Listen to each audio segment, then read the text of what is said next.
بسم اللہ الرحمن الرحیم، اللہم صلی علی محمد و آل محمد۔ ناظرین، علم پر ناز کرنا، علم حاصل کر کے اس پہ تکبر کرنا، یہ مال دولت کے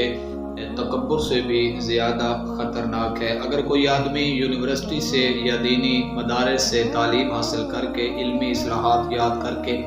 جب وہ باہر نکلے تو وہ اپنے آپ کو سب سے بڑا آدمی سمجھنے لگ جائے اور دوسروں کو وہ حقارت کی نظر سے دیکھے اور ان کو حقیر سمجھے، تو ایسا جو عمل ہے یہ مال اور دولت پہ بھی گھمنڈ کرنے سے زیادہ نقصان دہ ہے۔ اگر کوئی دینی علوم مثلاً فقہ اصول کی کچھ باتیں سیکھ لے اور اس کی حالت یہ ہو کہ خود کو بہت بڑا دانشور، بہت بڑا عالم دین اور مفتی اور انبیاء کا وارث سمجھ بیٹھے اور غرور اور تکبر میں مبتلا ہو کر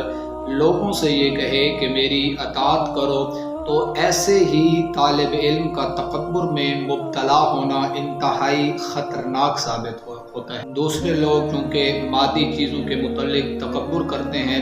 لہٰذا ان کا جو ایک پول ہوتا ہے وہ لوگوں کے سامنے کھل جاتا ہے، لیکن دینی طالب علم جو ہے وہ مقام مرتبہ اور لوگوں کے دلوں میں حکومت کرنا چاہتا ہے۔ اس لیے ایسا شخص جب تکبر میں مبتلا ہو جائے تو اس کا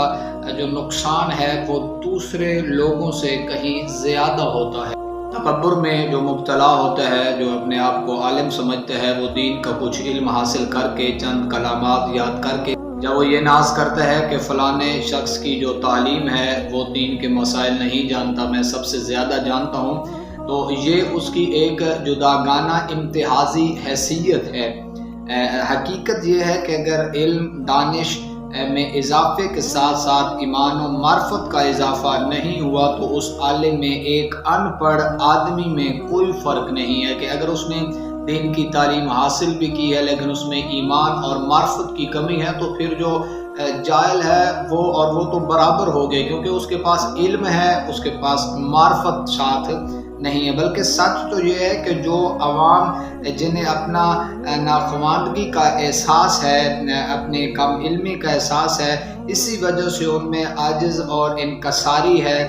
اس عالم سے بہترین جو پڑھ کر غرور اور تکبر میں مبتلا ہو جاتے ہیں کہ اگر ایک آدمی ہے اس کے پاس علم نہیں ہے، اسے اپنی جو علم کی کمی کا احساس ہے لیکن اس میں انکساری ہے، اس میں عاجزی ہے، اس میں معرفت ہے، اس میں خوف خدا ہے، تو وہ اس پڑھے لکھے مفتی عالم اور پڑھے لکھے اسٹوڈنٹ جو تعلیم پہ ناز کرتا ہے اس سے کئی گنا وہ بہتر ہے۔ مقام مرتبہ تو ایمان اور علم سے ہی حاصل ہوتا ہے۔ اس کی علم کی اہمیت بھی اس وقت ہوتی ہے کہ جب اس میں عمل ہو، اس میں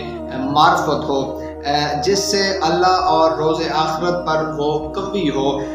اور قلب اس کا ایسا، دل اس کا ایسا منور ہو کہ جس سے وہ بہت ہی خلوص نیت سے وہ انکساری اس میں پیدا ہو اور وہ انتہائی عاجزانہ، انتہائی مؤدبانہ اور انتہائی با اخلاقانہ انداز سے وہ لوگوں سے پیش آئے۔ کوئی بھی شخص کا جتنا بڑا بھی دانشور ہو، عالم ہو کیوں نہ ہو، اس کا علم ایمان کے مقابلے میں کچھ نہیں ہے۔ ایک عقل مند شخص بخوبی حقیقت کو سمجھ سکتا ہے۔ علم ایمان کا ایک سمندر ہے تو اس کا علم ایک قطرہ۔ غور فرمائیں کہ امام جو مدن علم ہیں، تمام علوم اور حکمت کا خزانہ کے بارے میں وہ خود بتاتے ہیں، خود جانتے ہیں۔ صحیفہ ساجدیہ میں دعائے عرفہ موجود ہے، اگر اسے پڑھیں تو اس کا ترجمہ یہ بنتا ہے: خداوند متعال کی بارگاہ میں امام فرما رہے ہیں کہ میں تو سب سے چھوٹا ہوں بلکہ ایک ذرے سے بھی چھوٹا۔ امام فرماتے ہیں کہ میں خدا کی بارگاہ میں سب سے کم تر اور حقیر ہوں، چھوٹا ہوں۔ یہ جاننا اور سننے کے باوجود بھی کوئی اب اپنے آپ کو عالم سمجھے، مفتی سمجھے اور اپنے علم پر ناز کرے